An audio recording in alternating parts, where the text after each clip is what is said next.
السلام علیکم ورحمۃ اللہ وبرکاتہ۔ پیارے پیارے ہنستے مسکراتے ننھے منع اور ننھے منع سے کچھ بڑے ساتھیوں، اللہ تعالیٰ سے دعا ہے کہ آپ بالکل ٹھیک ہوں اور ہنسی خوشی اپنے کام بھی کر رہے ہوں اور وقت بھی گزار رہے ہوں۔ آج ہم آپ کے لیے لائے ہیں ایک پرانی سی کہانی کا عنوان ہے جھوٹ کی سزا، اور اسے آپ کے لیے لکھا ہے سعیدہ احسن نے۔ کسی گاؤں میں ایک آدمی رہتا تھا۔ اس کا ایک بیٹا تھا جسے جھوٹ بولنے کی عادت تھی۔ وہ ایسی آسانی سے جھوٹ بولتا کہ دیکھنے سننے والے کو سچ ہی لگتا۔ ایک دن وہ صبح جلدی اٹھ گیا، بھوک محسوس ہوئی تو سیدھا باورچی خانے کا رخ کیا اور الماریوں میں سے کھانے کے لیے بسکٹ وغیرہ ڈھونڈنے لگا۔ ایک الماری میں چینی کے خوبصورت برتن رکھے تھے۔ اس نے جو کھول کر اندر ہاتھ ڈالا کہ کچھ مل جائے تو 2-3 برتن دھڑام سے نیچے گر کر چکنا چور ہو گئے۔ امی کے ڈر سے آپ جھٹ وہاں سے کھسک گئے اور سیدھے اپنے ابا کے کمرے میں پہنچے۔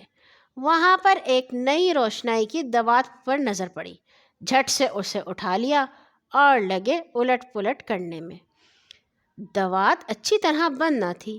آدھی روشنائی میز پر رکھے ابا کے ضروری کاغذات پر گر گئی۔ حضرت ڈر کے مارے غسل خانے میں نہانے گھس گئے۔ اتنے میں امی کے چیخنے کی آوازیں آنے لگیں، ہائے ہائے، یہ اتنے قیمتی برتن کون توڑ گیا؟ سارا سیٹ ردی ہو گیا۔ امی ابھی خاموش نہ ہوئی تھیں کہ ابا نے شور مچا دیا، میرے کمرے میں کون آیا تھا؟ میرے ضروری کاغذات کا ستیہ ناش کر گیا۔ حضرت غسل خانے سے نکل کر گھر کے پچھلے دروازے سے سیر کرنے کھیتوں کی طرف نکل گئے۔ وہاں بھٹوں کے کھیت کے پاس سے گزرے تو سوچا 2-4 بھٹے ہی توڑ لیں، گھر جا کر بھون کر کھائیں گے۔ جو ہی بھٹے توڑ کر چلے، کسان نے دیکھ لیا، وہ پیچھے بھاگا۔ انہوں نے بھی بے تحاشا بھاگنا شروع کر دیا۔ راستے میں ایک بچے سے ٹکر ہو گئی، دونوں بری طرح گرے۔ لڑکے کا سر ایک پتھر پر پڑا اور خون بہنے لگا۔ آپ فوراً اٹھے، کپڑے جھاڑے اور پھر بھاگنے لگے۔ اب بچے کا باپ بھی ان کے پیچھے پیچھے آ رہا تھا اور کسان بھی پیچھا کر رہا تھا۔ آپ معصوم صورت بنائے امی کے پاس پہنچ گئے۔ بہت بھوک لگی ہے، ناشتہ واشتہ تیار ہے؟ انہوں نے بہت اطمینان سے پوچھا۔ پہلے یہ بتاؤ کہ صبح تم نے برتن توڑے تھے؟ امی نے اسے تیز نظروں سے گھورا۔ آپ فوراً بولے، کون سے برتن؟ مجھے تو کچھ نہیں معلوم، کوئی برتن ٹوٹے ہیں؟ اتنے میں ابا بھی باورچی خانے میں آ پہنچے۔ وہ سخت غصے میں تھے۔ میرے کاغذوں پر تم نے روشنائی پھینکی ہے؟ وہ دھاڑے۔ ابا، میں تو صبح سے سیر کے لیے گیا ہوا تھا، ابھی ابھی گھر آ رہا ہوں، مجھے کیا معلوم کہ آپ کے کاغذوں پر کس نے روشنائی پھینکی ہے؟ یہ باتیں ہو رہی تھیں کہ باہر سے دروازہ کھٹکھٹانے کی آواز آئی، ٹھک ٹھک ٹھک۔ آپ جلدی سے باہر گئے اور پوچھا، کیا بات ہے؟ باہر وہی کسان کھڑا تھا جس کے کھیت سے بھٹے توڑ کر بھاگے تھے۔ سیدھی طرح بھٹے دے دو ورنہ پولیس کے حوالے کر دوں گا۔ کون سے بھٹے؟ حضرت نے معصوم سا چہرہ بنا کر پوچھا۔ ارے جو ابھی ابھی توڑ کر لائے ہو، کسان چلایا۔ بھائی، میں تو صبح سے گھر میں ہوں، ابھی تک دروازے کے باہر قدم نہیں رکھا، پھر یہ بھٹے چراتا کیا مطلب؟ آپ نے آرام سے کہا۔ اتنے میں ایک اور صاحب تشریف لے آئے۔ ان کے ساتھ ان کا چھوٹا سا بیٹا بھی تھا جس کے سر سے خون بہہ رہا تھا۔ انہیں دیکھتے ہی بچے کا باپ بولا، واہ بھائی واہ، یہ آپ نے خوب کیا، میرے بیٹے کا سر پھوڑ دیا اور اسے اسی حالت میں چھوڑ کر بھاگ آئے۔ کیسا سر پھوڑنا؟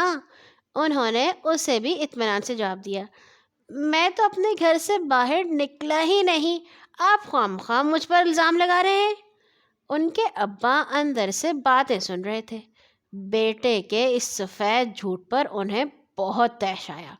فوراً باہر نکلے اور لڑکے کو کان سے پکڑ لیا۔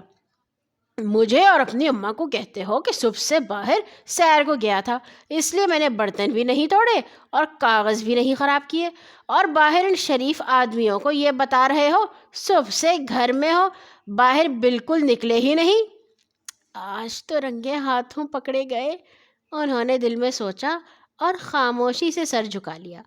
ابا نے کسان اور بچے کے باپ دونوں سے معافی مانگی اور بیٹے کو مارتے ہوئے اندر لائے۔ آج اسے سارا دن کھانا نہ دیا جائے، انہوں نے امی سے کہا، اور سارا دن اسے اس کے کمرے میں بند رکھا جائے۔ جب تک یہ جھوٹ بولنے سے توبہ نہیں کرتا کوئی اس سے بات نہیں کرے گا۔ دوپہر تک کسی طرح وقت گزرا، مگر پھر جو بھوک سے پیٹ میں چوہے دوڑنے لگے تو حضرت کے 14 طبق روشن ہو گئے۔ شام کو ابا گھر آئے تو رو رو کر ان سے معافی مانگی اور قسم کھائی کہ آئندہ کبھی نہیں جھوٹ بولوں گا۔ ابا نے معاف کر دیا اور سمجھایا کہ دیکھو، جھوٹ بولنے والا ایک نہ ایک دن ضرور ذلیل ہوتا ہے۔ جھوٹ بولنے والوں سے اللہ تعالیٰ بھی ناراض ہوتا ہے۔ جھوٹا آدمی اپنا اعتماد کھو دیتا ہے، لوگ اس کی سچی بات کو بھی جھوٹ سمجھتے ہیں۔ اور یہاں ہوئی ہماری کہانی ختم۔ مجھے یقین ہے کہ یہ کہانی آپ کی نہیں تھی، آپ لوگ تو بہت ہی سچے، پیارے، اچھے بچے ہیں۔ کل آئیں گے ایک اور نئی کہانی کے ساتھ۔ اللہ حافظ۔